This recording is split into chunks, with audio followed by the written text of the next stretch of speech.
শ্রীরামপুর নাগরিক মঞ্চের আহ্বানে মাহেশ সরকি ঘাটে গঙ্গা আরতি ও ভজন অনুষ্ঠান চলছিল। তাতে যোগ দেন দুই উচ্চপদস্থ বিজেপি নেতা দিলীপ ঘোষ ও রাহুল সিনহা। সেখানে উপস্থিত হয়ে রাজ্যের শাসক দলকে কটাক্ষ করেন তারা। রাজ্য সরকারের একাধিক দুর্নীতির পাশাপাশি অভিষেক বন্দ্যোপাধ্যায়কে নিয়েও মন্তব্য করতে ছাড়েননি।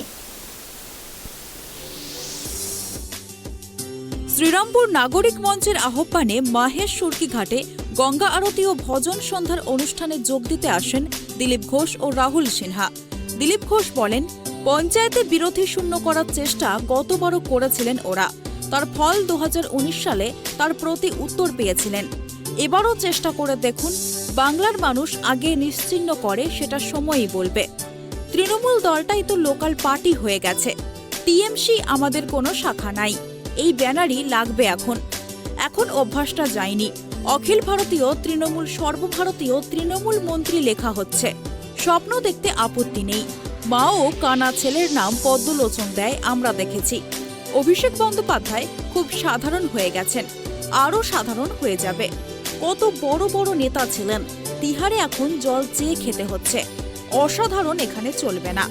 সাধারণ মানুষের অবস্থা যা চলছে, অসাধারণ কে টিকবে এখানে? কোটি কোটি টাকা খরচ করে সাধারণ মানুষ হওয়া যায়। একদিনে একটা তাঁবুর ভাড়া 75 লক্ষ টাকা দেয়া হচ্ছে। তারপর খাওয়া দাওয়ার কথা আমি বলছি না, এরপরেও সাধারণ মানুষ। আমি জানি না চশমার দাম কত, জুতোর দাম কত, জামার দাম কত, বাড়ির দাম কত, হিসাব করুন। সাধারণ মানুষ তো রাজ্যের 8 কোটি মানুষ, যারা মোদির দেওয়া 2 টাকা কিলো চাল খাচ্ছে। পঞ্চায়েত ভোটে পুরো শক্তি নিয়েই লড়াই হবে, পরিবর্তন করব। আমাদেরকে এখান থেকে শ্রীরামপুর নাগরিক মঞ্চ থেকে আমন্ত্রণ করা হয়েছিল। আমরা এসছি এখানে অংশগ্রহণ করার জন্য। সুন্দর শান্তিপূর্ণ এবং পবিত্র পরিবেশেতে গঙ্গা আরতি, গঙ্গা পূজন হলো আজকে। অনেক আগে খাওয়ার কথা ছিল, কিন্তু স্থানীয় কিছু গণ্ডগোলের জন্য এখানে হয়নি, সেটা আজকে হলো। আর এই পুজোর প্রভাবেতে আজকে ঝড় বৃষ্টির দ্বারা পুরো পরিবেশ শান্ত হলো। বৃষ্টি যদি করে তো ভালোই, সদ্বুদ্ধি হোক। কেউ পুজো পাঠ, গঙ্গা আরতি, দান ধ্যান করা সমাজের পক্ষে ভালো, নিজেদেরও উপকার হয়, সমাজেরও উপকার হয়। আমরা তো চিরদিন করি, কেউ কেউ নতুনভাবে উৎসাহের সঙ্গে করছে এটা। তো গঙ্গার পুজো, গঙ্গা আরতি হোক, কারণ গঙ্গাই ভারতবর্ষকে পবিত্র করেছেন। গতবারও চেষ্টা করেছিলেন ওনারা, তার প্রতি উত্তর ওনারা লোকসভাতে পেয়েছিলেন। তো এবারও চেষ্টা করে দেখুন, বাংলার মানুষ কাকে নিশ্চিহ্ন করে সেটা সময়ই বলবে। পার্টিটাই তো লোকাল পার্টি হয়ে গেল। টিএমসি আমাদের কোনো শাখা নাই, এই ব্যানারই লাগবে। এখনও অভ্যাসটা যায়নি। অখিল রাষ্ট্রীয় তৃণমূলকে সর্বভারতীয় তৃণমূল, সর্বভারতীয় মহামন্ত্রী লেখা হচ্ছে। স্বপ্ন দেখতে আপত্তি নেই। মাও কানা ছেলের নাম পদ্মলোচন দেয়, আমরা দেখেছি সেরকমই। রাহুল সিনহা বলেন, পঞ্চায়েত নির্বাচন এখন হবে বলে মনে হচ্ছে না, কারণ তৃণমূল কংগ্রেসকেই ভয় পাচ্ছে। এত ব্লক হওয়ার পরেও অভিষেক ব্যানার্জি যেখানে ভোট করেছে, ওদের নিজেদের মধ্যেই সেখানেই ব্যালট লুট হবে না কেন? প্রথম থেকে এরাই তো শিখিয়েছে বিরোধীদের ব্যালট লুট করা। এখন নেশা পেশা হয়ে দাঁড়িয়েছে। সে কারণে যেখানে ব্যালট দেখে, ইভিএম দেখে, সেখানেই লুট শুরু করে তৃণমূলের লোকেরা। যে কারণে কোনটা নিজেদের কোনটা পরের সেই বোধ শক্তি হারিয়ে ফেলেছে।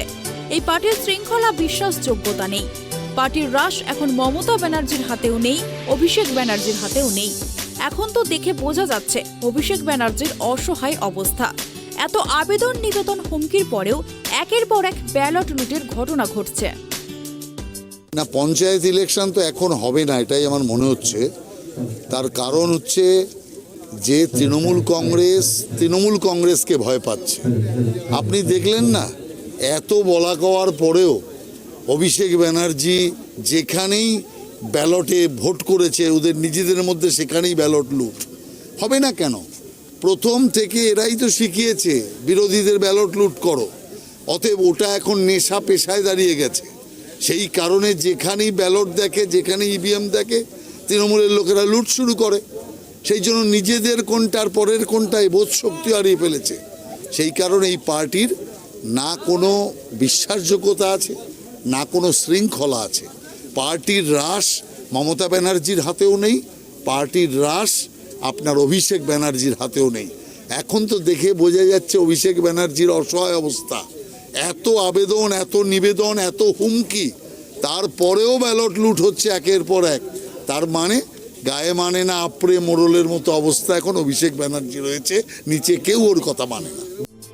মূলত এদিনের অনুষ্ঠানে উপস্থিত হয়ে দিলীপ ঘোষ ও রাহুল সিনহাকে শাসক দলকে কটাক্ষ করতে দেখা যায়। হুগলি থেকে সোমনাথ ঘোষের রিপোর্ট, ট্রাইব টিভি।